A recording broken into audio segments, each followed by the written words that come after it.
When Desperados dragged a heavily pregnant widow onto the makeshift auction block inside Perdition Creek's most lawless saloon, they thought her screams would go unheard in a town where justice had died years ago.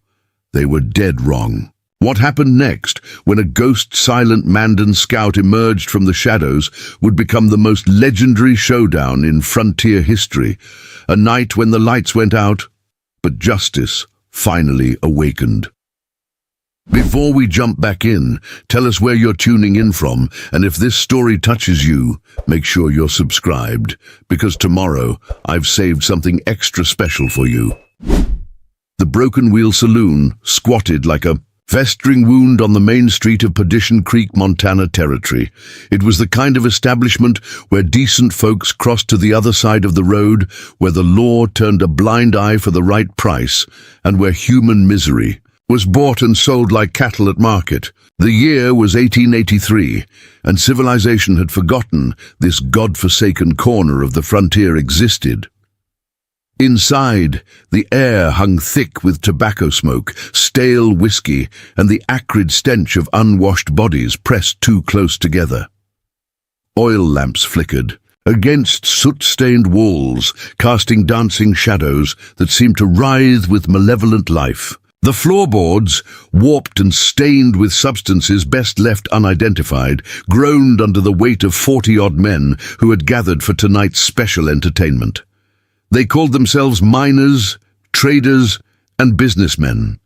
But their true nature showed in their eyes, predators who had found the perfect hunting ground in this lawless territory. Their faces, illuminated by the sickly yellow lamplight, bore the hardened expressions of men who had long ago abandoned any pretense of human decency. Some wore the remnants of Union or Confederate uniforms, deserters who had fled west after the war. Others dressed in the rough garb of prospectors and cattle rustlers. All of them had blood on their hands and darkness in their hearts. At the center of this human cesspool stood a crude platform constructed from whiskey barrels and rough-hewn planks. The improvised stage sagged under its own weight, but it served its purpose well enough for the evening's grim proceedings. This was where hope came to die, where the desperate were stripped of their last shred of dignity and sold to the highest bidder. Tonight's victim was a woman whose very presence in this hellish place seemed like a violation of nature itself. Elena Winters, though none of these animals bothered to learn her name, stood on trembling legs, her hands instinctively protecting the swollen curve of her belly. At 8 months pregnant, she should have been safe by a warm hearth, preparing for the arrival of her child. Instead, she found herself displayed like livestock before a crowd of human vultures. Her auburn hair, once carefully braided and pinned, now hung in disheveled waves around a face pale with exhaustion and terror. Her deep brown eyes, dulled by sleepless nights and constant fear, darted frantically around the room, searching for any sign of mercy or hope. She found none. Her simple blue gingham dress, torn at the sleeves and stained with the evidence of her captivity, stretched tight across her pregnant form. Dark circles beneath her eyes spoke of nights spent in cold cells and days filled with dread.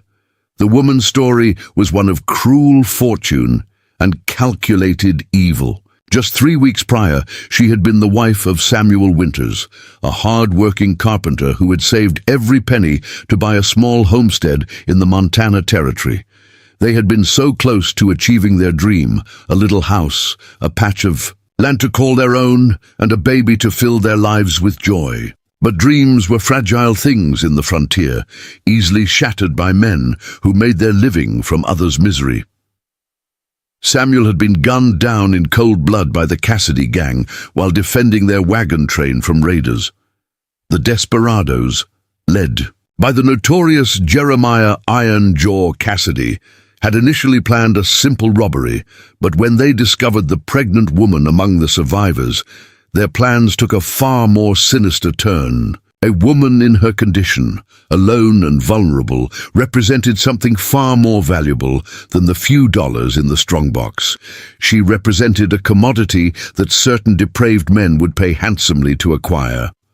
Iron Jaw Cassidy himself stood at the edge of the platform, his presence dominating the room like a thundercloud promising violence. He was a mountain of a man, standing well over 6 feet tall, with shoulders broad enough to fill a doorway. His face bore the roadmap of a violent life, a scar that ran from his left temple to his jaw, courtesy of a cavalry saber during his desertion from the Union Army. His eyes, cold and grey as winter steel, held no warmth, no humanity, only the calculating gaze of a predator sizing up prey. The nickname Iron Jaw came from the steel plate that had been surgically implanted after a bullet shattered his jawbone during a bank robbery in Colorado. When he spoke, his voice carried a metallic rasp that sent chills down the spines of even hardened criminals. His dark hair, streaked with premature grey, was slicked back with pomade, and his moustache was waxed to sharp points that seemed to emphasize the cruel line of his mouth. Cassidy wore the fine clothes of a gentleman, a black wool coat with silver, buttons, pressed trousers and polished boots, but the effect was that of a wolf dressed in sheep's clothing. The guns at his hips, twin Colt .45 peacemakers with ivory handles, bore notches that marked the lives he had taken without remorse. His gang respected him not out of loyalty, but out of sheer terror of what he would do to anyone who crossed him. Standing to his right was Deadeye Dutch Kowalski, Cassidy's lieutenant and the most feared marksman in 3 territories. Dutch was a lean man with hollow cheeks and fingers permanently stained with gunpowder. His reputation for putting bullets exactly where he intended them had made him invaluable to the gang's operations. Tonight, he served as both enforcer and auctioneer, his nasal voice cutting through the saloon's din as he called out bids and described the merchandise with the cold detachment of a livestock dealer. "Gentlemen, gentlemen," Dutch called out, his voice carrying the practiced cadence of a man who had conducted such auctions before. "We have here a prime specimen, young, healthy, and already proven fertile. The good doctor in Silver City estimates she's got perhaps 4 weeks left before delivery, which means you're getting 2 for the price of 1, if you catch my meaning." The crowd erupted in coarse laughter and crude comments that made Elena's face burn with shame. She pressed her hands more tightly against her belly as if she could somehow shield her unborn child from the evil that surrounded them. Tears threatened to spill from her eyes, but she fought them back with the fierce determination of a woman who had already endured more than any human being should have to bear. "Now I know what some of you are thinking," Dutch continued, pacing around Elena like a circus ringmaster. "You're wondering about the condition, about whether she'll be able to work right away. Well, let me put your minds at ease. After the birthing, you'll have yourself a strong woman who knows the value of hard work and a child that can be trained up proper from the start. Think of it as an investment in your future labor needs."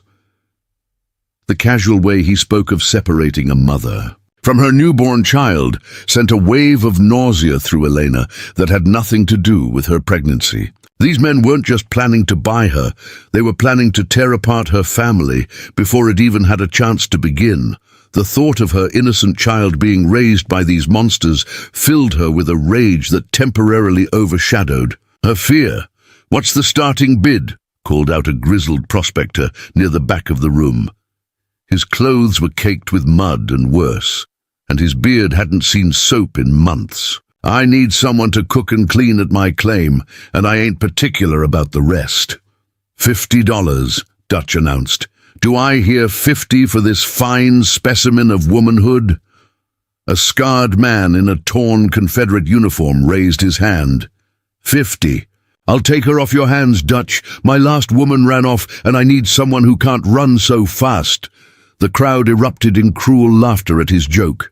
60, shouted another voice. This came from a well-dressed man in a beaver hat who looked distinctly out of place among the rough crowd.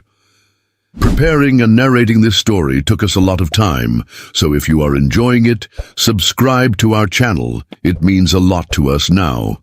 Back to the story. I represent certain interests in San Francisco who are always looking for exotic entertainment. A woman in her condition would be quite the novelty. Eleanor's blood ran cold as she understood the implication. Her hands moved protectively over her belly, and for the first time that evening, she spoke. "Please," she whispered, her voice barely audible above the crowd's noise. "I'm begging you. I'll work, I'll do whatever you ask, but please don't separate me from my baby."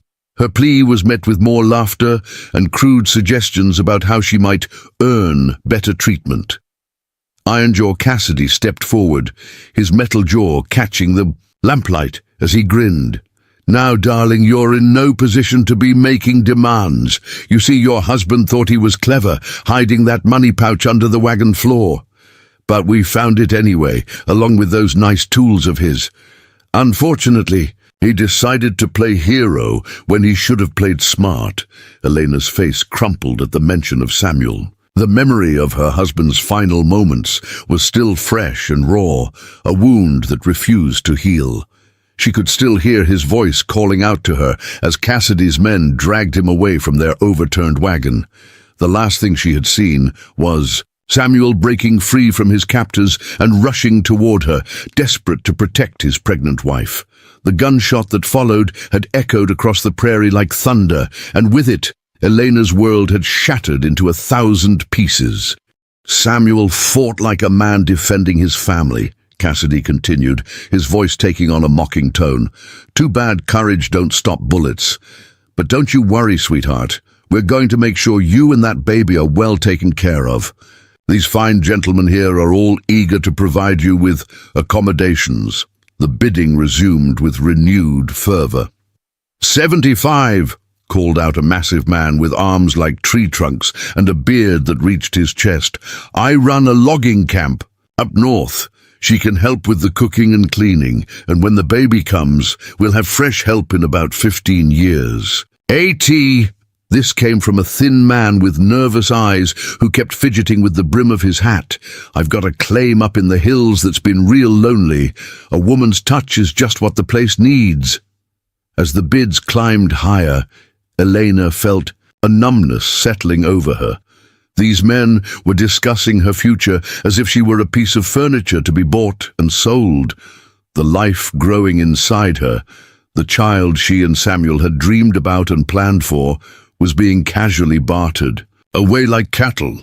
She thought of the names they had chosen, Matthew if it was a boy, Sarah if it was a girl, and wondered if her child would ever know its real name, or grow up believing it belonged to whatever monster purchased them tonight. The saloon's atmosphere grew more heated as the alcohol flowed and the bidding intensified. Men who had started the evening as mere spectators were now shouting out offers, caught up in the twisted excitement of the auction. The sound of clinking coins and slamming beer mugs created a percussion of greed that seemed to pulse with the flickering lamplight. $100. The voice that cut through the chaos belonged to a man Elena hadn't noticed before. He was well dressed compared to the others, wearing a clean suit and a bowler hat that marked him as someone from back east. But his eyes held the same predatory gleam as the rest. "I'm prepared to offer $100 for the woman and whatever spawn she produces." The room fell momentarily silent at the significant jump in bidding. $100 was more money than most of these men saw in 6 months. Dutch Kowalski's eyes lit up with greed as he processed the offer. $100 from the gentleman in the fine hat. Do I hear 110? Elena closed her eyes and tried to transport herself somewhere else, anywhere else. She thought of the little cabin Samuel had been building for them, with its stone fireplace and the rocking chair he had crafted by hand for her to use while nursing their baby. She remembered the garden they had planned to plant come spring, the fruit trees Samuel wanted to set along the property line, the chicken coop he had sketched out in elaborate detail. All of those dreams were ashes now, scattered to the wind, along with her husband's blood. 110, came another voice, this one from a rancher Elena recognized from the journey west. His name was Bradford, and he owned vast stretches of land outside of Billings. She remembered him eyeing the women in their wagon train, with an unsettling intensity, making comments about the breeding stock potential of the pioneer wives. 125. The Eastern gentleman raised his bid again, pulling out a leather wallet thick with bills, and I'll throw in an extra 25 if you can guarantee she won't cause any trouble during transport. Dutch looked to Cassidy, who nodded slowly. The gang leader approached Elena and grasped her chin roughly, forcing her to meet his cold grey eyes. You hear that, darling? The gentleman wants assurance that you'll be cooperative. Now, I could have my boys break a few bones to make sure you understand the situation, or you could give your word as a lady that you'll behave yourself. What's it going to be? Elena stared into those merciless eyes and saw her own death reflected there. Not an immediate death, perhaps, but a slow withering away of everything that made her human. She would become a slave, a piece of property to be used and discarded when she was no longer useful. Her child would grow up knowing only servitude and abuse, never learning about the love that had created them or the man who had died trying to protect them. But even as despair threatened to overwhelm her, a small flame of defiance continued to burn in her chest. Samuel had died fighting, for her and their unborn child. She owed it to his memory to keep fighting, even if the odds seemed impossible. Even if she couldn't escape, she could make sure these animals remembered her resistance. I'll die before I cooperate with any of you, she said, her voice stronger than she felt. And if you think carrying a baby makes me weak, you're about to learn just how wrong you are. Cassidy's grip tightened on her chin, his metal jaw clenching with audible clicks. Bold words for someone in your position. But don't worry, sweetheart. We have ways of breaking even the most spirited horses. By the time we're done with you, you'll be begging to please your new master. The threat hung in the air like smoke, thick and choking. Eleanor felt tears finally spill down her cheeks, but they were tears of rage rather than fear. She would not give these monsters the satisfaction of seeing her broken, not while breath remained in her body. The bidding continued around her, but Elena was no longer listening to the specific amounts. The numbers had become meaningless. Whether she sold for $100 or $200, the result would be the same. She would disappear into the vast wilderness of the frontier, another forgotten victim of men who had abandoned all pretense of civilization. What she didn't know was that someone else had been listening to every word.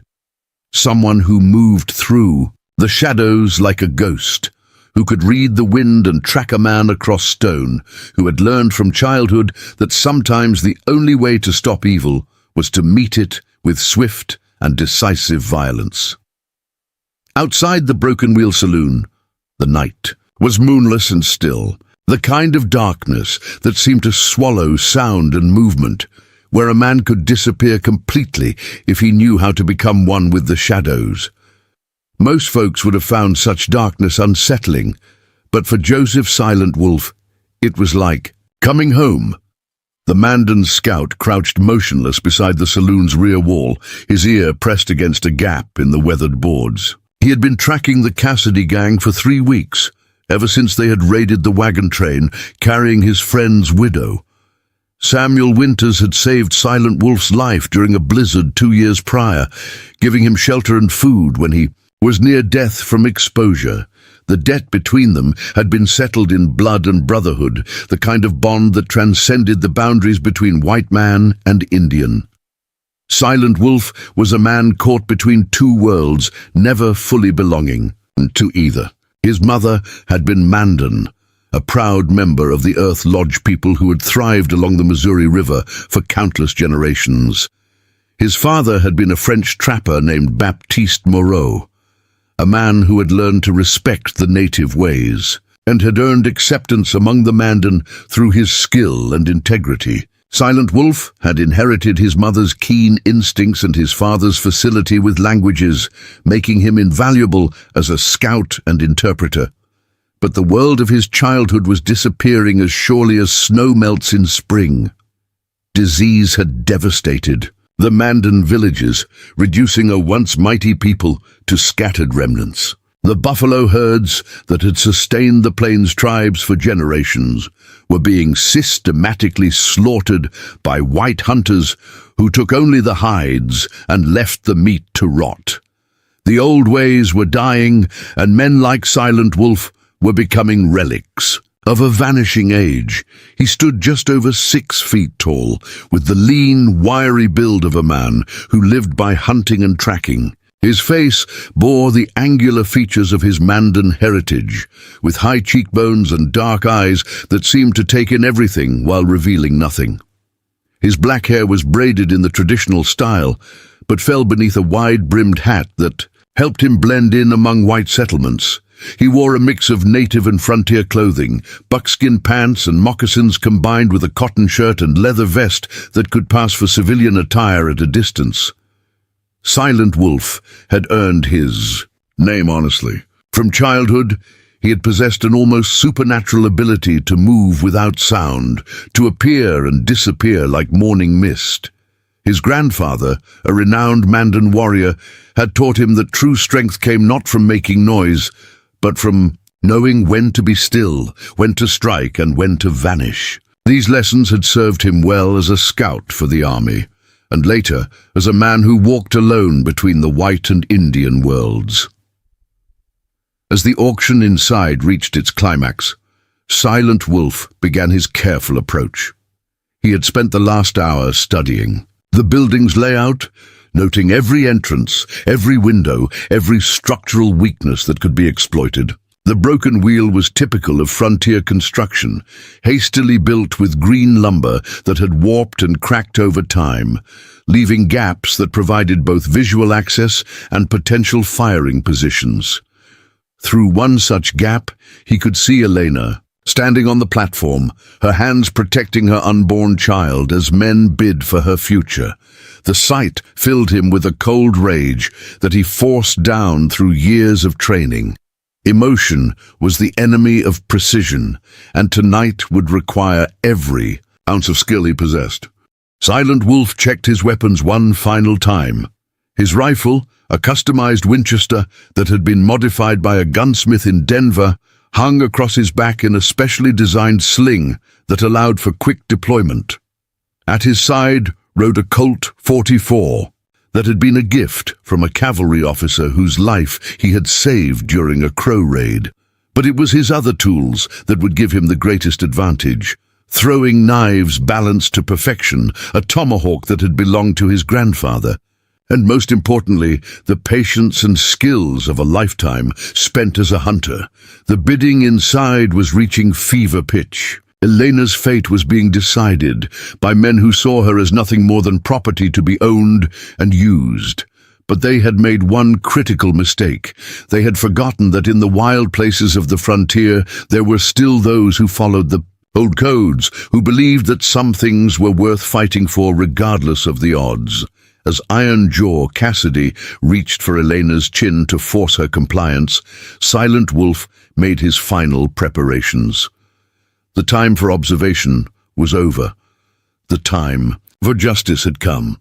In moments, the lights would go out in the Broken Wheel Saloon, and these desperados would learn that some debts could only be paid in blood. The auction block was about to become a battlefield, and Elena Winters was about to discover that she was not as alone in the world as she believed. Sometimes salvation came from the most unexpected places, wearing moccasins instead of boots, and speaking in whispers instead of shouts. The night was about to explode into violence, and by dawn, Perdition Creek would have a new legend. The story of the silent Mandan scout who shot out the lights and saved a pregnant widow from a fate worse than death.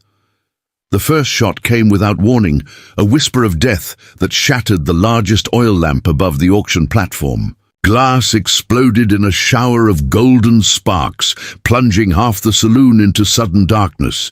Before the echoes of breaking glass had faded, a second shot rang out, extinguishing the lamp behind the bar with surgical precision. Then a third, and a fourth, each bullet finding its mark with an accuracy that bordered on supernatural. In the span of 10 heartbeats, the Broken Wheel Saloon transformed from a brightly lit den of iniquity into a nightmare landscape of dancing shadows and panicked screams. The remaining lamps flickered like dying stars, casting wild, shifting patterns of light and darkness that turned familiar faces into grotesque masks of terror. "What the hell?" Dutch Kowalski's words were cut short as a throwing knife materialized. From the darkness, its blade burying itself in the wooden post inches from his head. The steel quivered with the force of impact, and in the wavering lamplight, Dutch could see that the handle was wrapped in traditional Mandan beadwork. A calling. Card as clear as a signature. Iron jaw. Cassidy drew both pistols in a fluid motion, his eyes scanning the chaos for a target. "It's an Indian," he roared, his metallic voice cutting through the pandemonium. "Spread out! Find him! There's only one of the Red Devils." But Joseph's silent wolf had already moved.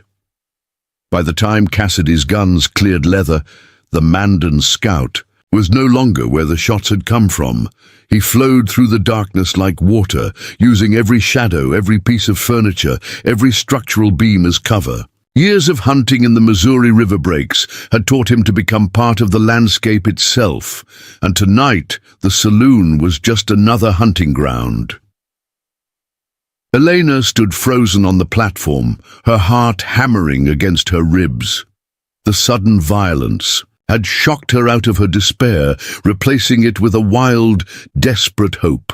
Someone was fighting for her, someone who moved like a ghost and shot with the precision of divine retribution. She didn't know who her mysterious savior was, but she could feel his presence in the darkness, a force of nature unleashed against her tormentors. "Get the woman!" Cassidy bellowed, pointing toward the platform. "If we can't see the bastard, we'll make him come to us." 3 of his men rushed toward Elena, their boots thundering on the wooden floor. But they had taken only a few steps when the darkness erupted in violence once again. A war cry split the air, an ancient Mandan battle song that spoke of eagles and thunder and the spirits of fallen warriors. The sound raised the hair on every man's neck, a primal scream that seemed to come from the very walls themselves. The first desperado stumbled backward, clutching his shoulder where a throwing knife had appeared as if by magic. The second man spun around wildly, trying to locate the source of the attack, only to find the business end of a tomahawk descending toward his skull. He dove aside just in time, the ancient weapon embedding itself in the floorboards with a solid thunk. But it was the third man who truly understood the terror they faced. He caught a glimpse of their attacker in the strobing light of the remaining lamps, a tall figure in buckskins who moved with the fluid grace of a hunting cat. For just an instant, their eyes met across the chaos, and the desperado saw his own death reflected in those dark, pitiless depths. Silent Wolf's rifle spoke again, the muzzle flash illuminating his face for a split second.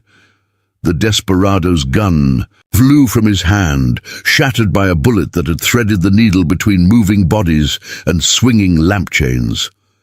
Before the man could even process what had happened, Silent Wolf was gone again, vanishing into the maze of overturned tables and frightened customers. The saloon had become a battlefield where the rules of civilized combat no longer applied. This wasn't a gunfight between men standing in the street at high noon. This was something far more primal, a clash between predator and prey where the roles had suddenly and violently reversed. "Burn him out!" Dutch Kowalski screamed, grabbing a lamp and hurling it toward the back of the saloon. The glass shattered against the wall, spreading burning oil across the wooden planks. Flames began to lick upward, adding the acrid smell of smoke to the chaos. But Silent Wolf had anticipated this move. Fire was a double-edged weapon that could trap the hunter as easily as the hunted. As the flames spread, he began to move with even greater urgency, knowing that his window of opportunity was closing. The growing light from the fire would soon rob him of his greatest advantage, the sheltering darkness that had made him invisible. Elena watched in fascination and terror as her mysterious protector began to reveal himself through his actions. She caught glimpses of him between the shadows, a fluid figure who moved with the controlled violence of a natural predator.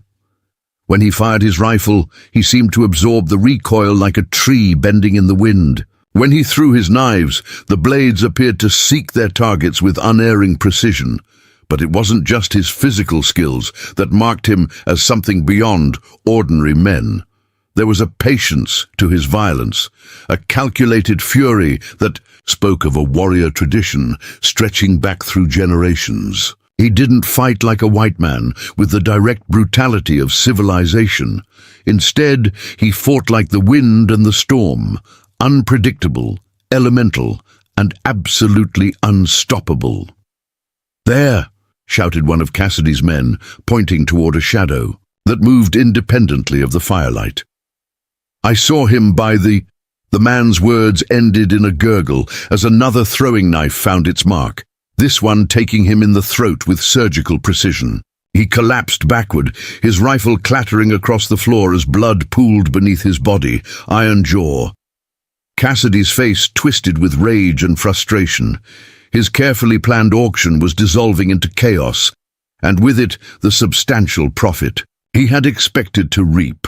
But more than the money, it was the challenge to his authority that infuriated him. No one, white man or Indian, was supposed to be able to stand against the Cassidy gang and live to tell about it. $20 too. "The man who brings me his scalp," Cassidy roared, waving one of his ivory-handled pistols. "50 if you take him alive." The bounty sent a renewed surge of aggression through his remaining men. Greed overcame fear as they began to coordinate their attacks, trying to corner the elusive scout in a crossfire. But Silent Wolf had faced coordinated attacks before, both from human enemies and the wolves that gave him his name. The key was to never be where they expected you to be, to strike from unexpected angles, and to always keep moving.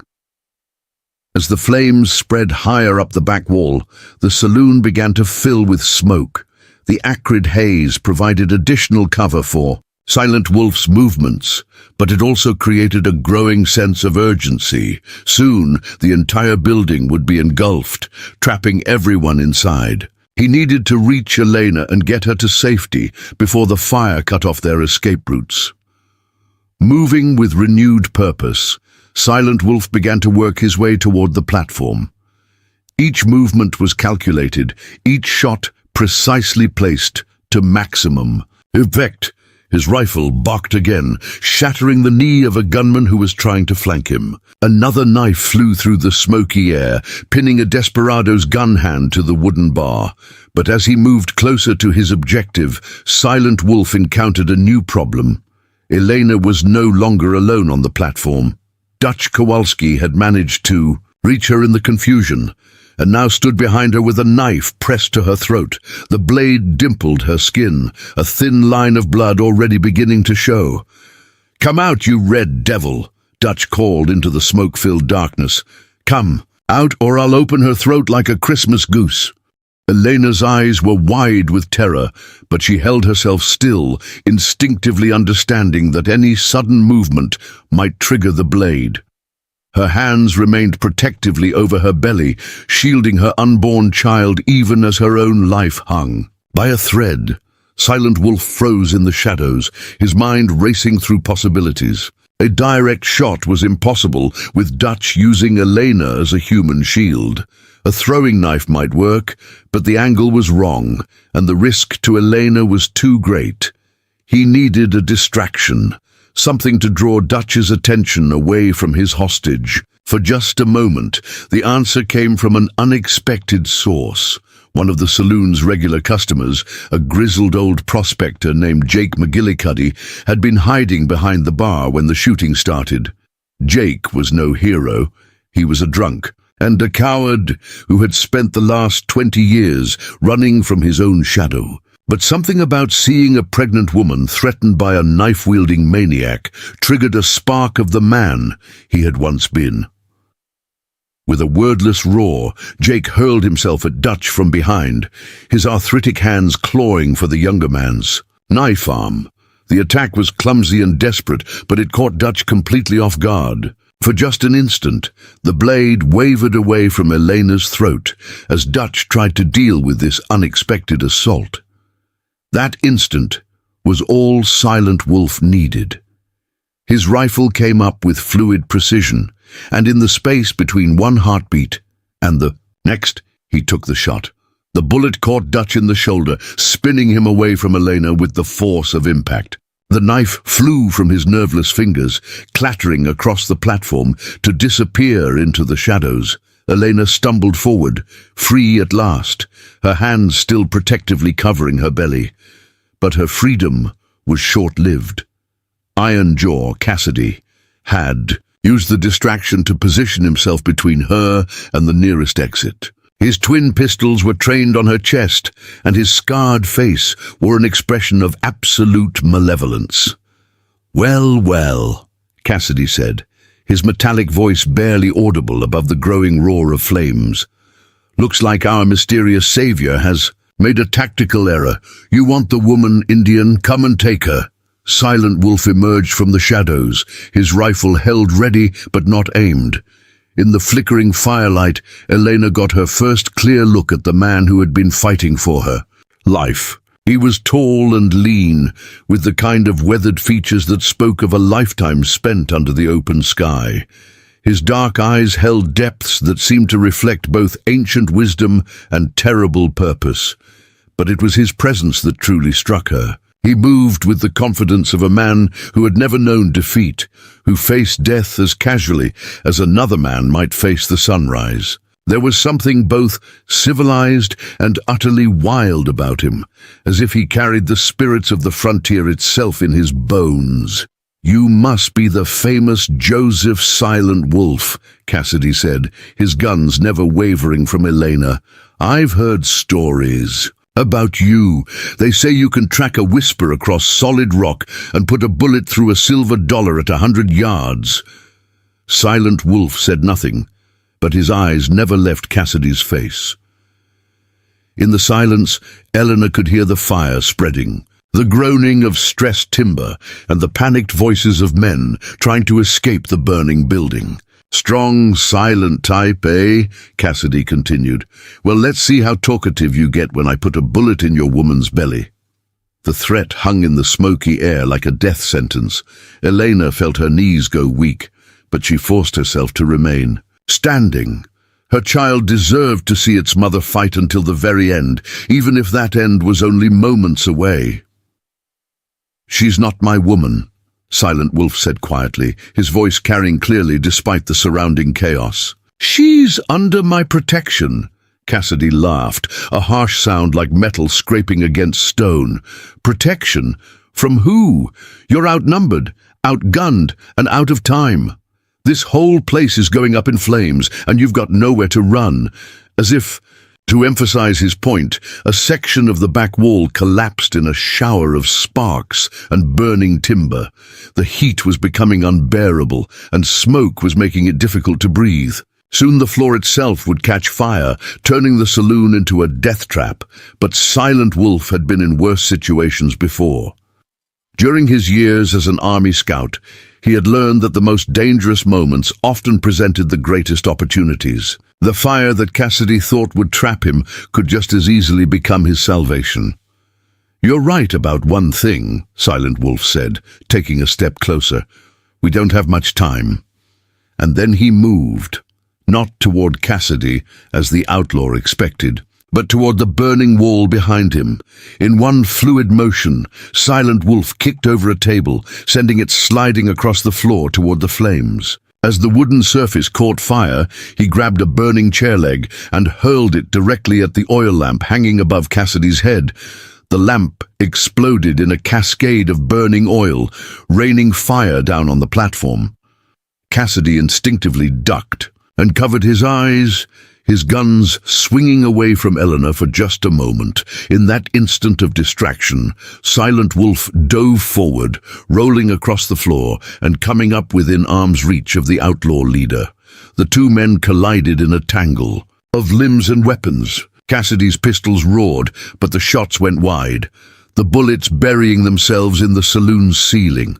Silent Wolf's tomahawk appeared in his hand as if by magic, its ancient blade gleaming with reflected firelight.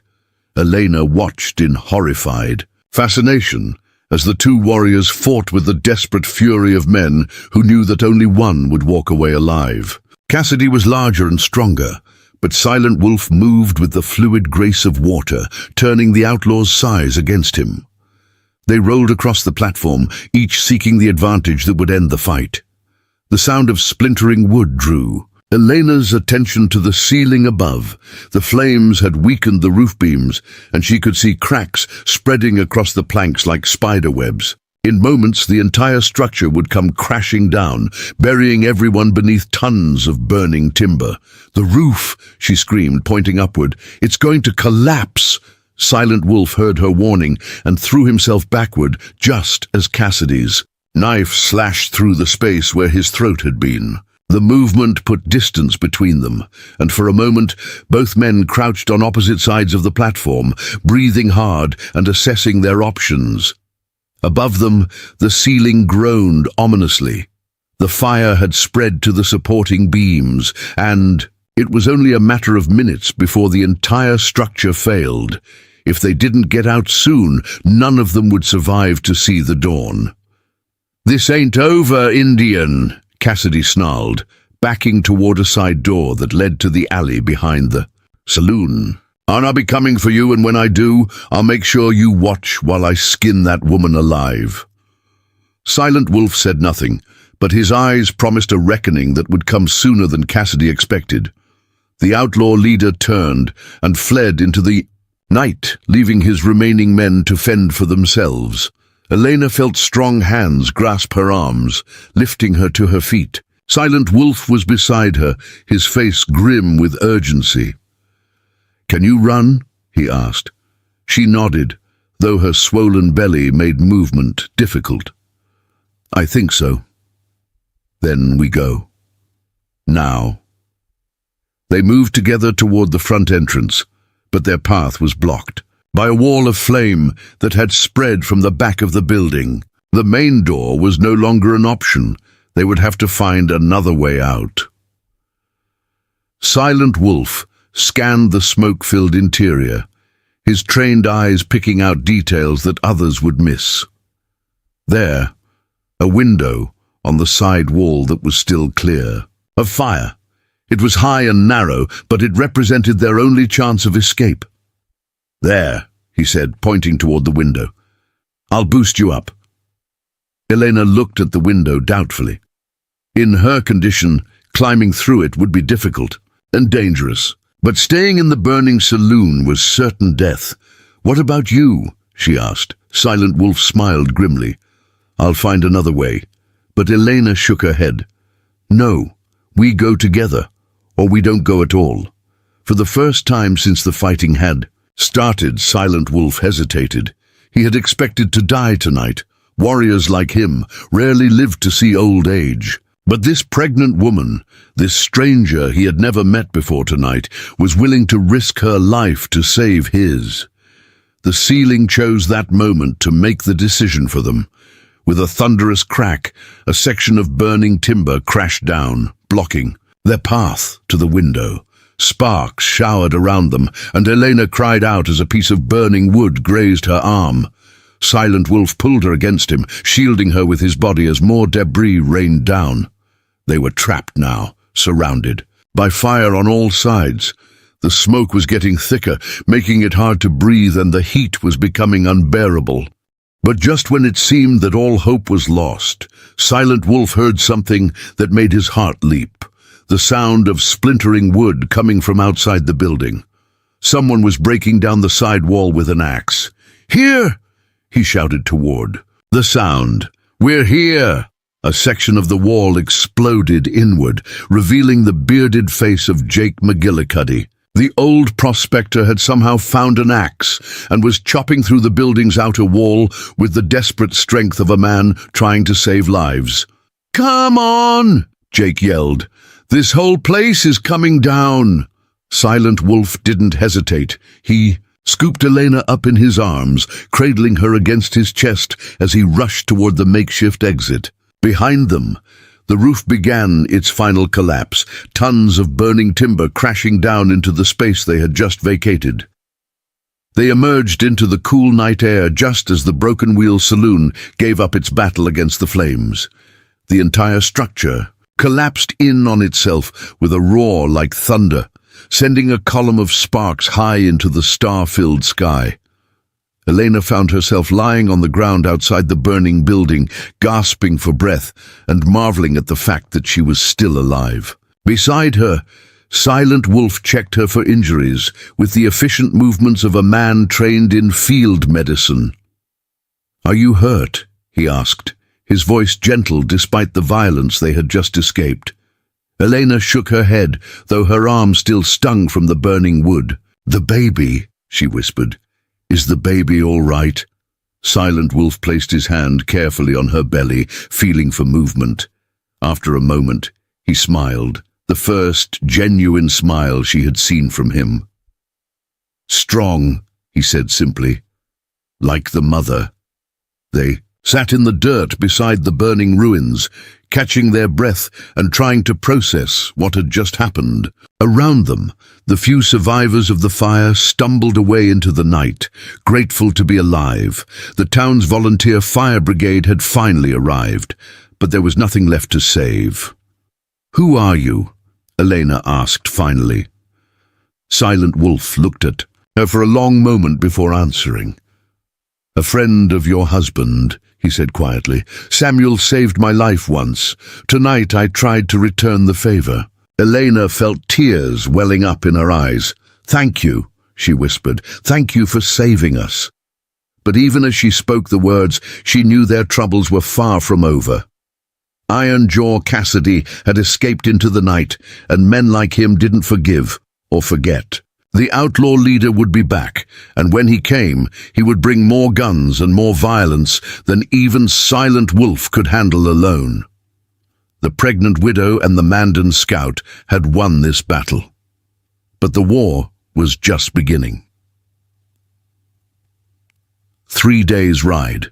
North of the smoldering ruins of Perdition Creek, Elena Winters experienced her first glimpse of a world she never knew existed. Following narrow game trails that seemed invisible to her untrained eyes, Silent Wolf led her deeper into the Montana wilderness, away from civilization and toward something he called simply the safe place. Elena rode behind him on his sturdy Appaloosa mare, her arms wrapped around his lean waist as the horse picked its way through terrain that would have challenged experienced frontiersmen. Despite her advanced pregnancy making every bounce and jostle uncomfortable, she found herself marveling at the silent efficiency with which her protector navigated the landscape. He seemed to read the land like other men read books, understanding messages written in broken twigs, disturbed earth, and the flight patterns of birds. They spoke little during the journey. Silent Wolf's attention remained focused on their surroundings, constantly scanning for signs of pursuit or danger. Elena learned to recognize the subtle signals that indicated his mood, the slight tightening of his shoulders when he detected something unusual, the way his head tilted when he listened to sounds she couldn't hear, the almost imperceptible adjustment of his rifle when he sensed potential threat.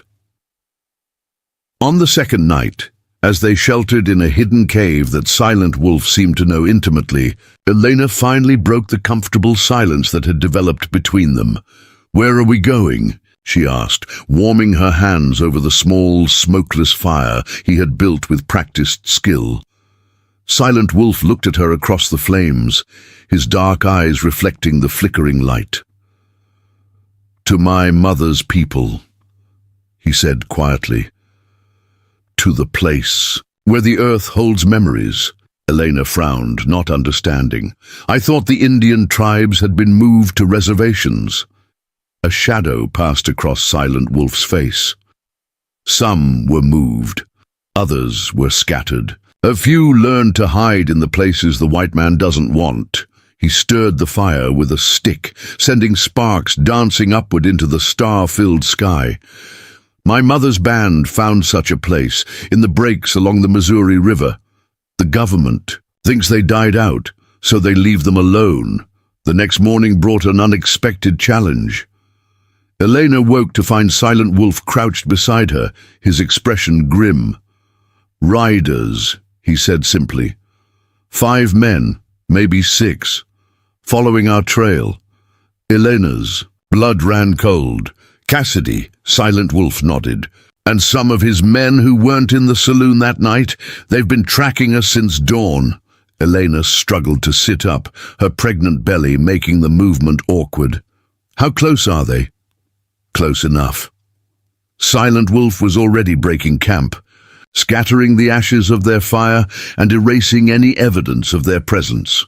"We need to move, but not on the trails. They'll expect us to follow the easy path." What followed was the most harrowing day of Elena's life. Instead of following the established game trails, Silent Wolf led them through terrain that seemed impossible to traverse. They climbed rock faces that left Eleanor's hands bloody, forded icy streams that soaked them to the bone, and descended into ravines where one misstep would mean death. But Silent Wolf's strategy worked. By evening, they had lost their pursuers in the maze of broken country that he knew like the lines on his own palm.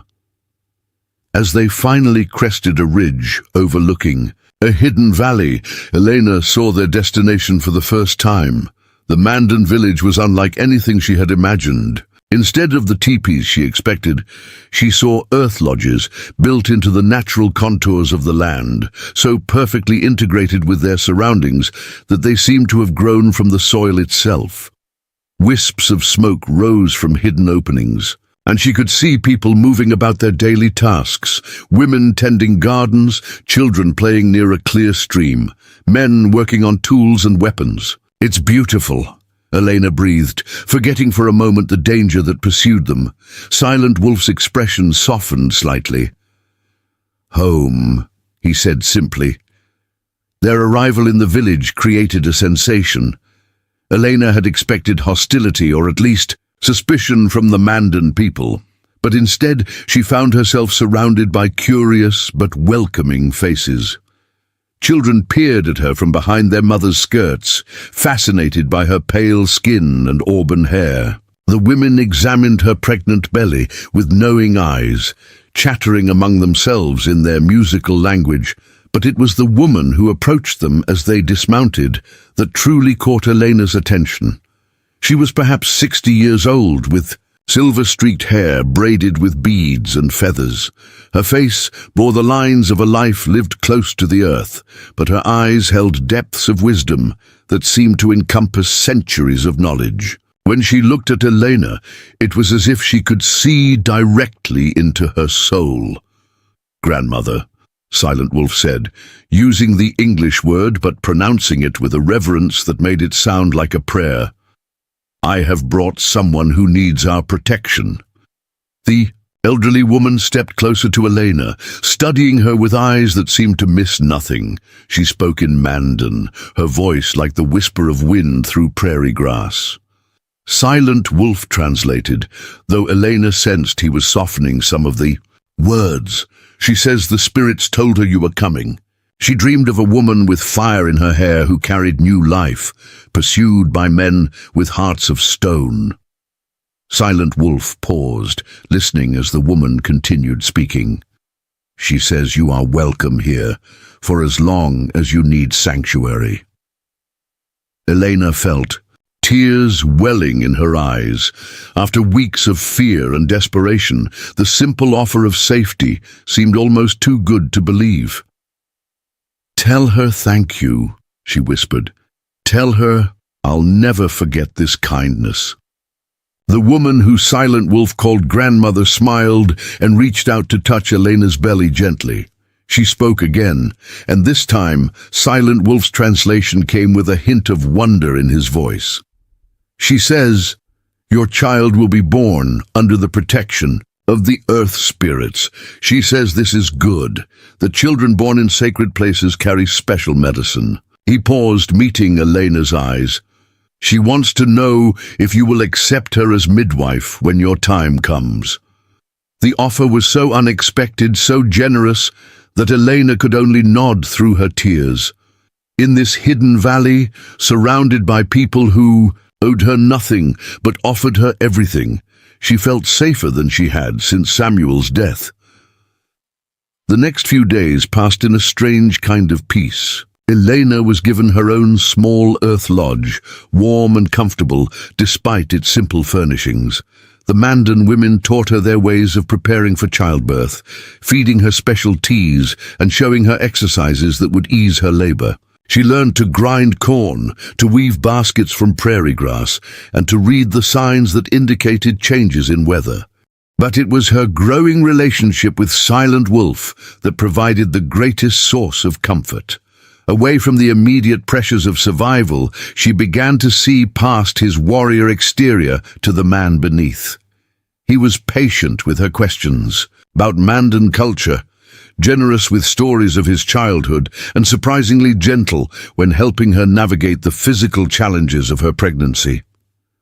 One evening, as they sat beside the stream that ran through the village, Eleanor finally asked the question that had been troubling her since their escape from the burning saloon. "Why did you really save me?" she said quietly. "And don't tell me it was just because of Samuel.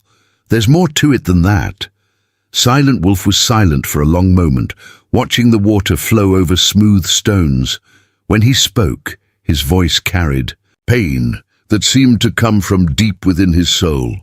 "I had a wife once," he said finally. "Little Bird, her name was. She was Mandan from this village. We were married in the old way, with the blessing of both our families." Elena waited, sensing that this was a story he had never told to anyone outside his people. "She died in childbirth 3 winters ago. The baby died with her." Silent Wolf's hands clenched into fists. "I was away, scouting for the army. By the time I returned, she had been in the ground for 2 days. Elena felt her heart break for this quiet, strong man who carried such grief within him. "I'm sorry," she whispered. "I blame myself," Silent Wolf continued. "If I had been here, maybe I could have saved them. Maybe I could have found a doctor. Or—" He trailed off, shaking his head. "But blame is a poison that eats from within. Grandmother helped me understand that some things are beyond any man's power to change." He turned to look at Elena directly, his dark eyes reflecting the last light of the setting sun. "When I saw you on that platform, saw them treating you like an animal to be sold, I knew I couldn't walk away. Not again. Maybe I couldn't save Little Bird, but I could save you." Elena reached out and took his hand, feeling the calluses and scars that told the story of his life. "You did save me," she said softly. "You saved both of us." Their moment of peace was shattered by the sound of running feet. A young Mandan warrior burst into the clearing, speaking rapidly in his native language. Silent Wolf's expression grew grim as he listened. "What is it?" Elena asked, though she already feared the answer.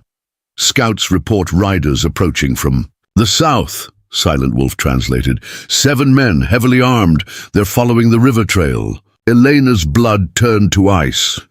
"Cassidy found us." Silent Wolf was already standing, his hand moving to his rifle. Maybe. But if it is him, he'll find this place harder to take than a burning saloon. What Elena didn't understand yet was that the hidden Mandan village was more than just a refuge. It was a fortress designed by people who had spent generations learning to defend themselves against overwhelming odds. The earth lodges were positioned to provide overlapping fields of fire. The trails leading into the valley were carefully controlled to channel attackers into killing zones, and every member of the community, from children to elders, knew their role in the defense. Within minutes of the alarm being raised, the village transformed from a peaceful community into a military encampment.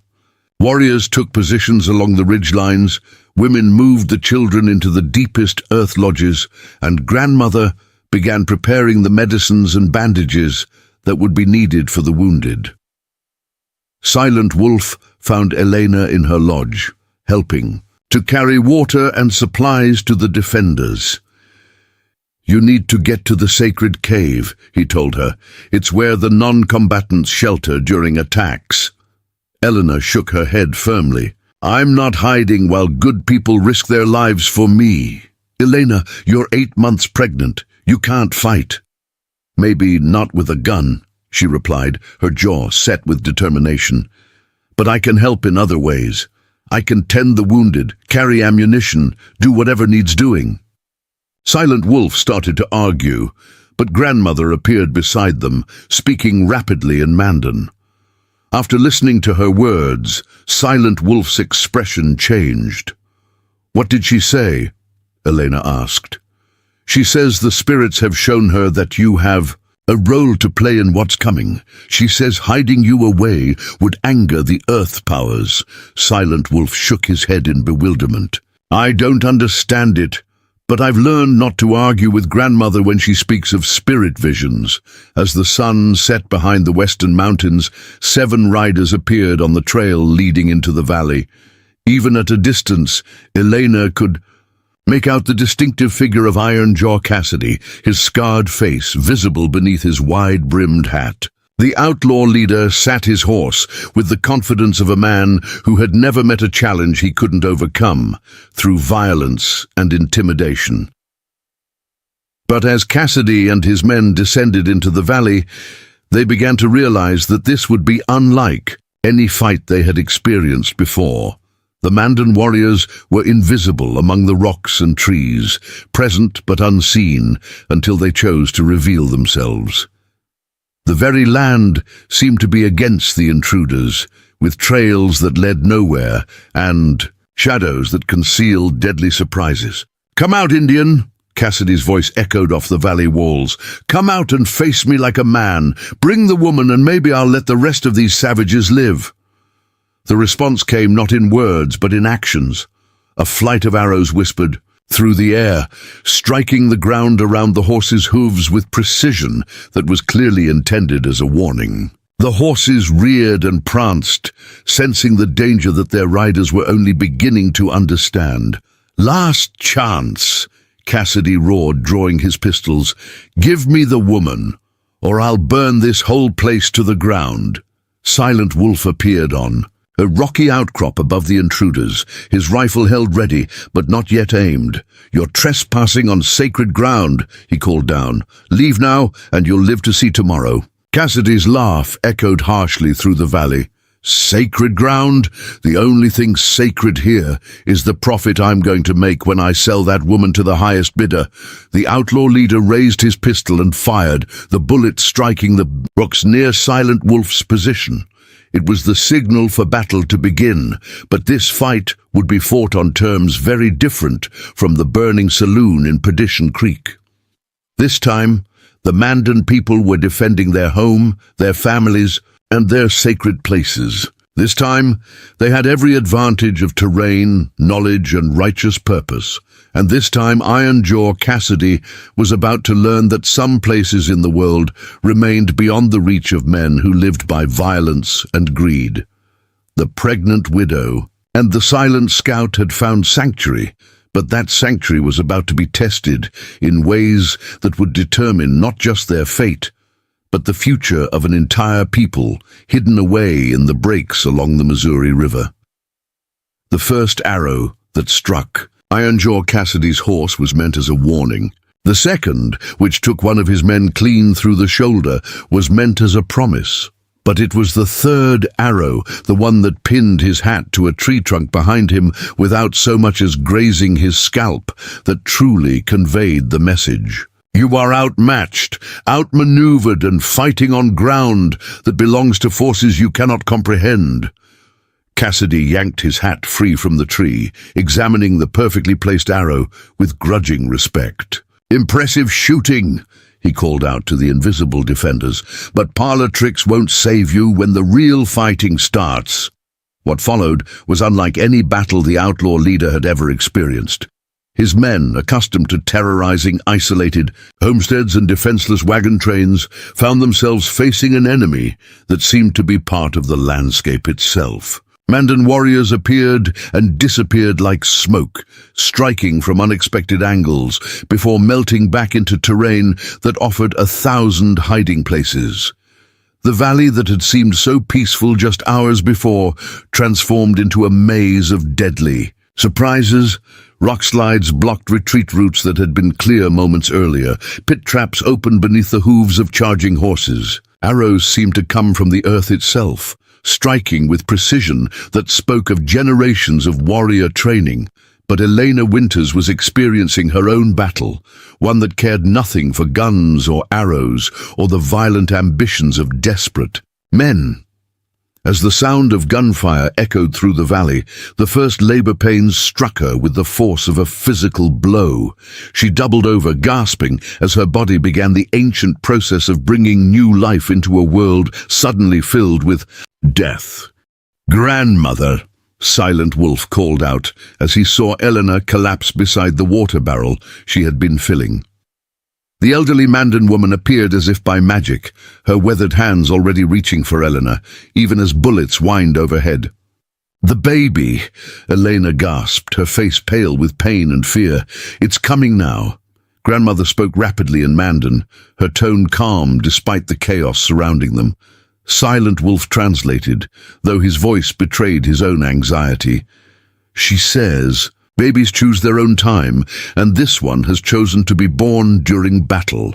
She says this means the child will be a great warrior." Eleanor managed a weak laugh despite her pain. "Right now I'd settle for the child being born alive." What followed was a surreal dance between creation and destruction. While bullets flew and arrows found their marks, Elena labored to bring her child into the world in a small earth lodge that had been hastily converted into a birthing chamber. Grandmother worked with the calm efficiency of someone who had delivered hundreds of babies, while outside the sounds of battle raged. Silent Wolf found himself torn between two equally desperate situations. His people needed his rifle and his knowledge of white man's tactics, but Elena needed his presence and support during the most vulnerable moment of her life. The choice was made for him when Grandmother looked up from her ministrations and spoke in English, the first time Elena had heard her use the white man's language. "Go," she said simply. "Fight for all our children. This one will wait for victory." Silent Wolf squeezed Elena's hand once, his dark eyes promising that he would return, then slipped out into the night to join the defense of his village. Elena watched him go with a mixture of pride and terror, knowing that she might never see him alive again. The battle for the valley raged through the night, but it was a battle fought on terms that favored the defenders. Cassidy's men, expecting a quick victory over what they assumed would be a handful of primitive warriors, instead found themselves engaged in a complex chess match where every move was anticipated and countered. The Mandan warriors used tactics, honed by centuries of warfare against enemies, both human and animal. They fought like wolves, striking from darkness, melting away before retaliation was possible, then attacking again from a completely different direction. Their knowledge of the terrain was absolute, allowing them to move through the valley, like ghosts, while their enemies stumbled through unfamiliar ground. But Cassidy was no ordinary outlaw. He had survived years in a profession where weakness meant death, and he recognized when a situation required adaptation. After losing 2 men to the invisible defenders in the first hour of fighting, he changed his tactics entirely. "Forget the warriors," he told his remaining men. "Find the women and children. Take hostages. These savages will negotiate when we have something they value more than victory." It was a strategy born of desperation and absolute ruthlessness, but it showed a cunning understanding of human nature. The Mandan people would fight like demons to defend their home, but they would surrender to protect their families. Silent Wolf realized the danger when he saw 2 of Cassidy's men circling toward the earth lodges where the non-combatants were, sheltering. Moving with the fluid grace that had given him his name, he intercepted them in a narrow ravine where his knowledge of the terrain negated their numerical advantage. The fight was brief but vicious. Silent Wolf's tomahawk spoke with ancient authority, while his enemies relied on the crude brutality of men who fought only for profit. When the violence ended, both outlaws lay still in the rocky soil, their blood seeping into earth that had witnessed such conflicts for generations beyond counting. But the diversion had cost precious time. While Silent Wolf dealt with the flanking maneuver, Cassidy himself had found what he was looking for, the Earth Lodge where Eleanor labored to bring her child into the world. The outlaw leader burst through the hide-covered entrance like an avenging demon, his scarred face illuminated by the flickering light of the oil lamps. "Well, well," Cassidy said, his metallic voice cutting through Elena's labored breathing. "Looks like I've found myself some leverage." Grandmother looked up from her position beside Elena, her ancient eyes showing no fear despite the pistol pointed at her chest. She spoke in Mandan, her tone carrying a dignity that seemed to fill the small space. "What did the old witch say?" Cassidy demanded. Elena, despite her pain, managed to speak through gritted teeth. "She said that you're standing on sacred ground, that the spirits will exact a price for your presence here." Cassidy laughed harshly. "Spirits, the only spirits I believe in are the ones that come in bottles." He stepped closer, his gun now trained directly on Eleanor's swollen belly. "But I do believe in making deals. So here's my offer. Call off your warrior friends, and maybe I'll let you live long enough to see this baby born." Elena's response was interrupted by another contraction that sent waves of agony through her body. But even in her extremity, she managed to meet Cassidy's cold gaze with eyes that burned with maternal fury. "Go to hell," she whispered. The standoff might have continued indefinitely, but Elena's body had its own priorities. With a rush of fluid and a sensation of tremendous pressure, her labor reached its climax. Grandmother's hands moved with practiced skill, guiding the new life into the world with gentle efficiency. The baby's first cry filled the Earth Lodge, a sound so pure and innocent that it seemed to transform the very air. Even Cassidy, hardened by years of violence and cruelty, found himself momentarily stunned by the miracle he was witnessing. It was in that moment of wonder and distraction that Silent Wolf struck. Moving with the absolute silence that had given him his name, he appeared. Behind Cassidy like a shadow given form, the outlaw leader had just enough time to realize his mistake before the tomahawk's handle struck the base of his skull with surgical precision. Cassidy crumpled to the Earth Lodge's floor, unconscious but alive. Silent Wolf had deliberately chosen not to kill him, not out of mercy, but because he understood that some fates were worse than death. Elena, exhausted but triumphant, looked down at the tiny life cradled in grandmother's arms. The baby was perfect, small but healthy, with a powerful voice and the kind of determined expression that suggested great things to come. "A son," grandmother announced in English, placing the infant on Elena's chest.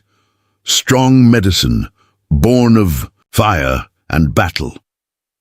Silent Wolf knelt beside them, his weathered face soft with wonder as he looked at the new life that had chosen such a dramatic entrance into the world.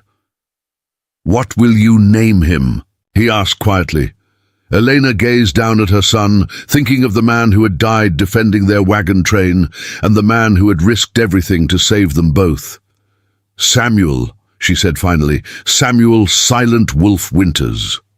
The suggestion hung in the air between them, an offer that carried meanings far beyond simple names. Silent Wolf looked into Eleanor's eyes and saw not just gratitude, but something deeper, a recognition of the bond that had formed between them through shared danger and mutual respect.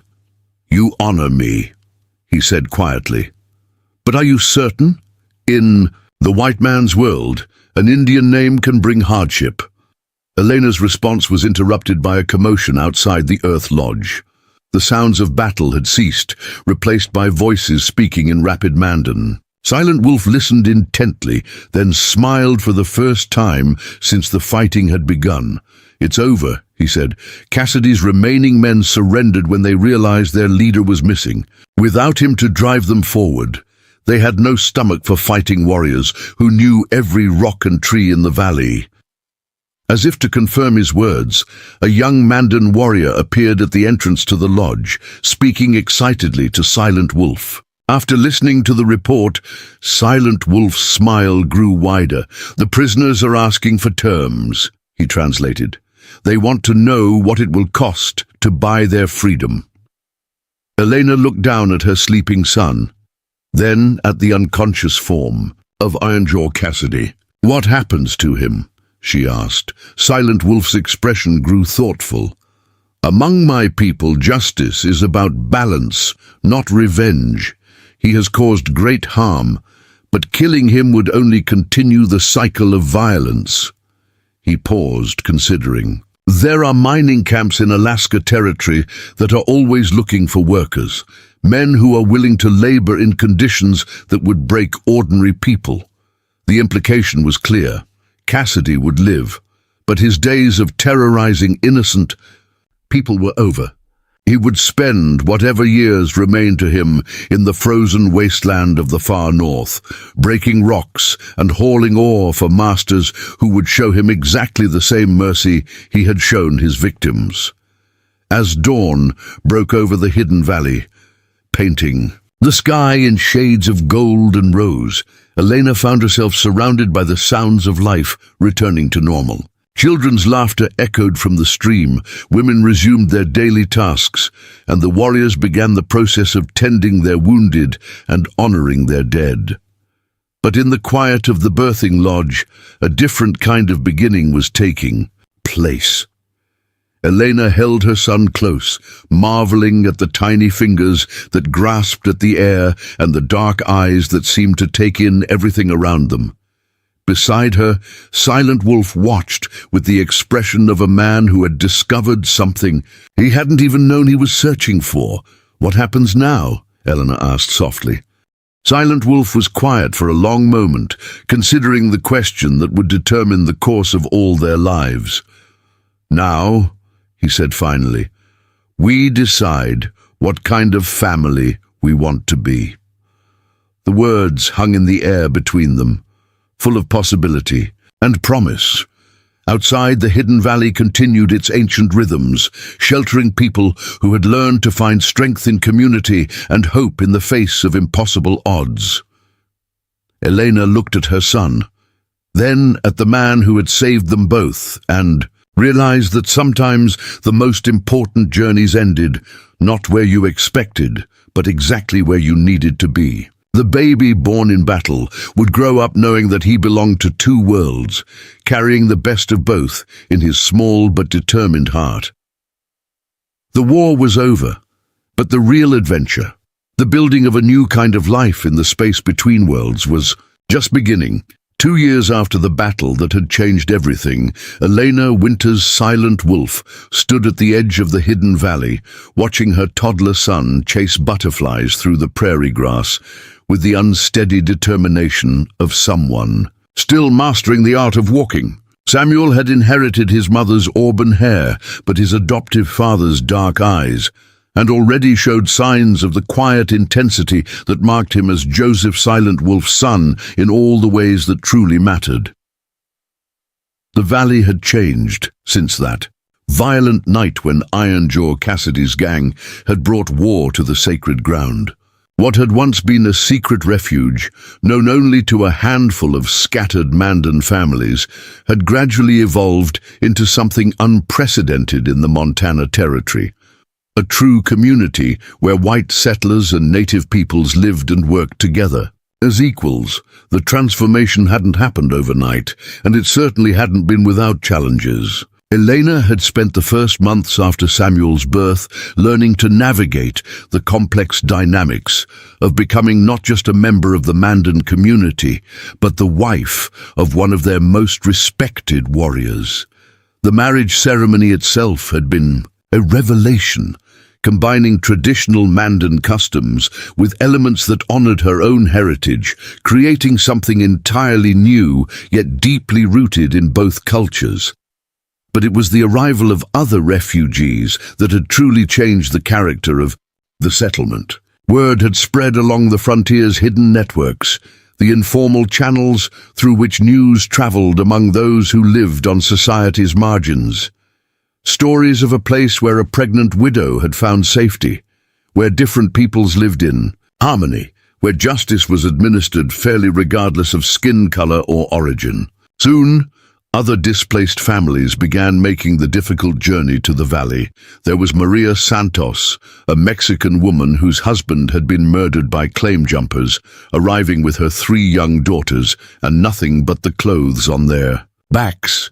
The Chen family, Chinese immigrants who had fled California after their laundry business was burned by racial violence, brought skills in silk production and herbal medicine that proved invaluable to the community. James Thornbury, a former slave from Mississippi, had walked nearly 1,000 miles to reach the valley, carrying with him knowledge of crop rotation and animal husbandry that revolutionized the settlement's agricultural practices. Each new arrival brought their own skills, their own stories of loss and persecution, and their own determination to build something better for their children. Under the patient guidance of grandmother, who had become the settlement's unofficial leader despite her advanced age, these diverse groups had learned to blend their traditions into something stronger than any could have achieved alone. Elena had found her own role in this complex community as what grandmother called the bridge walker, someone who could move between the white and Indian worlds with equal ease, translating not just languages, but entire ways of thinking. Her house, built in a style that combined Mandan Earth Lodge practicality with frontier cabin comfort, had become an informal meeting place where problems were solved and plans were made. This morning, however, Eleanor faced a decision that would test everything the community had built. A rider had arrived at dawn with news that would force them to confront the outside world in ways they had carefully avoided for 2 years. "The territorial governor is coming," announced Marcus Webb, a weathered frontier scout who served as the settlement's primary contact with the outside world. "He's bringing a federal judge, a company of cavalry, and enough bureaucrats to paper the entire territory. They want to investigate reports of an illegal settlement harboring fugitive Indians and stolen property." The gathering in Elena's main room fell silent as the implications sank in. For 2 years, they had lived in a bubble of relative safety, protected by isolation and the belief that the outside world had forgotten their existence. Now that bubble was about to burst. "How long do we have?" asked Silent Wolf, his expression grim as he processed the threat to his adopted family. "And community. Maybe a week if they travel slow and the weather holds," Webb replied. "But they've got surveyors with them and maps and orders to establish proper territorial authority over this region. This isn't a routine patrol. This is a full-scale, official expedition." Elena looked around the room at the faces of people who had become her family in ways that transcended blood relationships. Maria Santos held her youngest daughter close, fear evident in her dark eyes as she contemplated another flight from persecution. James Thornbury's hands were clenched into fists, the scars on his wrists, remnants of shackles, standing out white against his dark skin. The Chen family whispered among themselves in rapid Mandarin, their voices tight with anxiety, but it was grandmother's reaction that surprised Elena most. The elderly Mandan woman sat quietly in her place of honor, her weathered hands folded, calmly in her lap, her eyes holding depths of wisdom that seemed to encompass solutions Elena couldn't yet see. "Grandmother," Silent Wolf asked in Mandan, his voice carrying the respect due to an elder and the concern of a son for his mother's. "People," the old woman responded in English, her words carefully chosen for the benefit of all present. "Running time is finished," she said simply. "Hiding time is finished. Now comes standing time." Elena felt her heart skip a beat. "You mean we should fight them?" Grandmother's smile was gentle but firm. "Not fight. Something more dangerous than fighting. We show them truth." Over the next 3 days, the settlement transformed itself once again, but this time not into a fortress, but into something far more subversive. Under grandmother's guidance, they began preparing to demonstrate something that most government officials believed impossible. Proof that diverse peoples could live together in peace and prosperity without the heavy hand of federal oversight. Elena found herself at the center of a complex choreography designed to present their community in its best light, while revealing truths that challenged everything the territorial government believed about frontier life. They organized their successful agricultural operations, documented their trade relationships with other settlements, and prepared presentations that would demonstrate their self-sufficiency and peaceful intentions. But the most important preparation was personal. Elena spent hours with each family, helping them practice the stories they would tell about their lives in the valley. Not lies, none of them would compromise their integrity by lying, but carefully chosen truths that emphasized their contributions to the community and their commitment to building something positive. Samuel, now walking steadily and beginning to speak in a delightful mixture of English and Mandan, became an unwitting symbol of what the settlement represented. His very existence challenged the rigid racial categories that governed territorial law, while his obvious health and happiness demonstrated that children could thrive in their unconventional community. The federal expedition arrived on a crisp autumn morning, their cavalry mounts and supply wagons creating an impressive display of governmental authority. Elena watched from her porch as the official party established their camp in the meadow below the settlement, noting the careful positioning of guards and the methodical way they went about their business.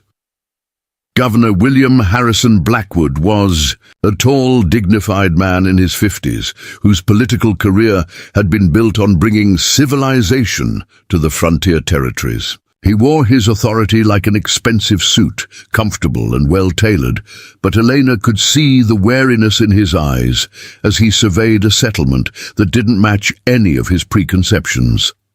Judge Cornelius Fairfax, a thin man with steel-gray hair and the pale complexion of someone who spent most of his time indoors, carried himself with the rigid posture of someone who believed that law and order were synonymous. His aide, a nervous young clerk named Timothy, scribbled constantly in a leather-bound notebook, documenting everything for what Eleanor suspected would be a very detailed report.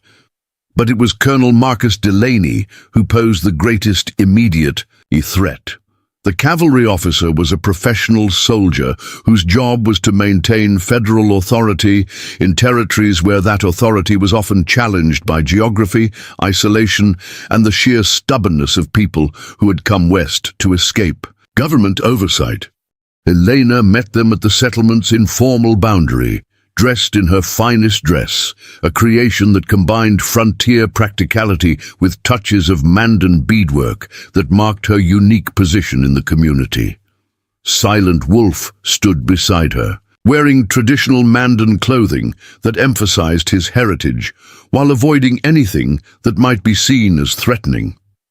Samuel played quietly at their feet, his mixed heritage obvious to anyone who bothered to look. "Governor Blackwood," Elena said, extending her hand in greeting. "Welcome to our community. I'm Elena Silent Wolf, and this is my husband Joseph and our son Samuel. We're honored by your visit." The governor's eyebrows rose slightly at her obvious education and poise. He had clearly expected to find either cowering primitives or defiant hostiles, not an articulate woman who greeted federal officials as if she were hosting a social gathering. "Mrs. Silent Wolf," he said carefully, clearly struggling with the name. "I must say this is not what we expected to find. Our report suggested a collection of illegal squatters and fugitive Indians." Eleanor's smile never wavered. "I can understand the confusion, Governor. We are indeed a diverse community, and we've certainly faced challenges in establishing ourselves. But I think you'll find that we've created something rather special here, something that might offer solutions to some of the territory's ongoing problems." What followed was 3 days of the most carefully orchestrated diplomacy Elena had ever witnessed. Grandmother had planned every interaction with the precision of a military campaign, but her weapons were hospitality, competence, and the undeniable evidence of a community that worked. The officials were given tours of the agricultural operations that fed not just the settlement, but provided surplus for trade with other communities. They observed the school where Maria Santos taught reading and writing in 3 languages, where the Chen family demonstrated silk production techniques, and where James Thornbury shared his expertise in animal husbandry with children of every background. Judge Fairfax was particularly interested in their system of dispute resolution, which combined traditional Mandan council practices with elements of frontier justice. When he asked about crime rates, Elena was able to honestly report that they had experienced no serious crimes in 2 years, a statistic that compared favorably with any territorial community. But it was Colonel Delaney who posed the most pointed questions about their relationship with federal authority. During a private meeting in Elena's home, he cut straight to the heart of the matter. "Mrs. Silent Wolf, I need to ask you directly, are there fugitive Indians in this settlement, people who are supposed to be on designated reservations?" Elena had prepared for this question, but it still sent her heart racing. "Colonel, the people in this settlement are here voluntarily. They've harmed no one. They contribute to the territorial economy through trade and agriculture, and they pose no threat to federal authority. They're refugees, not criminals." "That's not what I asked," Delaney pressed. "Federal law requires all Indians to be registered and located on designated reservations. Are you harboring people who are in violation of that law?" Elena met his gaze steadily. "Colonel, my husband is Mandan, but he's also served as a scout for the army.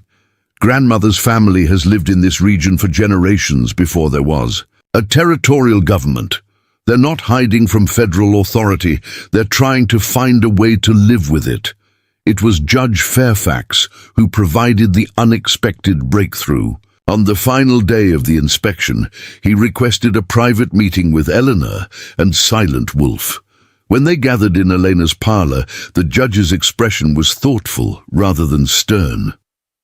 "I've been reviewing territorial law regarding settlement and land use," he said slowly, "and I've discovered something interesting. Under the Homestead Act, any group of citizens can petition for recognition as an official settlement if they can demonstrate self-sufficiency, proper governance, and contribution to territorial development." Elena felt her heart leap with sudden hope. "Are you saying we could become a legal settlement?"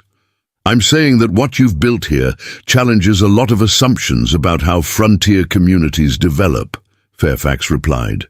You have better schools than most territorial towns, more successful agriculture than many established settlements, and lower crime rates than anywhere else in the territory. From a legal standpoint, you're not a problem to be solved. You're a success to be studied. Silent Wolf leaned forward, his expression intense. What would official recognition mean for our people? It would mean protection under territorial law, the judge explained. It would mean access to federal programs and support, and it would mean that no one could force you to disband simply because your community doesn't fit conventional patterns. Eleanor exchanged glances with her husband, reading the same mixture of hope and caution in his eyes that she felt in her own heart. What would we need to do? You'd need to elect a proper territorial council, establish formal records, and accept a federal inspector to monitor your progress, Fairfax said. But based on what I've seen here, those would be formalities rather than fundamental changes.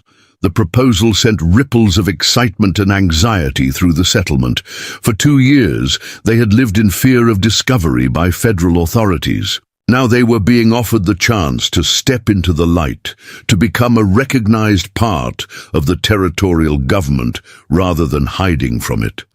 The community meeting that night was unlike any they had held before. Representatives from every family gathered in the main lodge, their voices rising and falling as they debated the pros and cons of accepting official recognition. Some, like James Thornbury, worried that federal oversight would mean federal interference. "I've seen what government recognition means for people like us," he said quietly. "It starts with protection and ends with control." Others, like Maria Santos, saw official status as their best hope for long-term security. "My daughters are growing. Up here," she argued. "I want them to have the protection of law, not to spend their lives hiding from it." It was grandmother who provided the wisdom that helped them reach consensus. Speaking in English so that all could understand, she offered a perspective that transcended immediate concerns about federal oversight. "Change comes whether we invite it or not," she said simply. "The question is whether we guide the change or let it guide us." These government men, they've seen something here that surprises them. They've seen that different peoples can live together in peace. That's a powerful teaching, one that could help others. Elena found herself thinking about Samuel playing quietly with his toys while the adults debated his future. What kind of world did she want him to grow up in? One where he had to hide his heritage, or one where his mixed background was seen as a strength rather than a problem? "I think we should accept their offer," she said finally, "not because we need their approval, but because we have something to teach them. We've proven that people of different backgrounds can build something beautiful together. Maybe it's time to share that lesson with the world." The vote was closer than Elena had expected, but in the end the community chose to accept federal recognition. The paperwork was signed with Governor Blackwood serving as witness, and the settlement officially became Harmony Valley, Montana Territory, a name suggested by Judge Fairfax that captured both their achievement and their aspirations. As the federal expedition prepared to leave, Elena stood once again at the edge of the valley, watching Samuel chase butterflies through the same prairie grass where she had stood 2 years earlier. But everything had changed. Where once she had seen a hiding place, she now saw a beacon, a demonstration that the America they were all helping to build could be bigger, more inclusive, and more hopeful than anyone had imagined. Silent Wolf joined her, slipping his arm around her waist as they watched their son explore the world with fearless curiosity. "Do you think we made the right choice?" he asked quietly. Elena leaned into his warmth, feeling the solid strength of the man who had saved her life and helped her build a new one. "I think we made the only choice we could live with," she replied. "We chose truth over hiding, hope over fear, and building something together over protecting what we have separately." In the distance, Samuel's laughter echoed across the valley. A sound that spoke of joy unburdened by the prejudices and limitations that had shaped his parents' generation. He was growing up in a world where difference was celebrated rather than feared, where community was built on shared values rather than shared blood, and where the future was limited only by imagination and determination. Elena smiled as she watched her son, knowing that he would grow up with stories that would shape his understanding of what was possible in America. Stories of a desperate pregnant widow who found safety in the most unlikely place. Stories of a silent scout who chose love over vengeance. Stories of people from different worlds who learned to build bridges between their differences. And perhaps most importantly, stories of how sometimes the greatest victories weren't won through violence, but through the patient work of proving that another way was possible. The lights that Silent Wolf had shot out in the Broken Wheel Saloon had been replaced by something far more powerful, the bright flame of hope that burned in Harmony Valley, casting its light across a frontier that was finally learning to embrace all of its children. The legend that had begun with bullets and blood had ended with something far more revolutionary, the quiet triumph of people who chose to build a community based on the radical idea that everyone deserved a place to call home. In a land where too many stories ended in tragedy, theirs had become something rarer and more precious, a story of healing, hope, and the endless possibility of new beginnings. Up next, you've got two more standout stories right on your screen. If this one hit the mark, you won't want to pass these up. Just click and check them out, and don't forget to subscribe and turn on the notification bell so you don't miss any upload from us.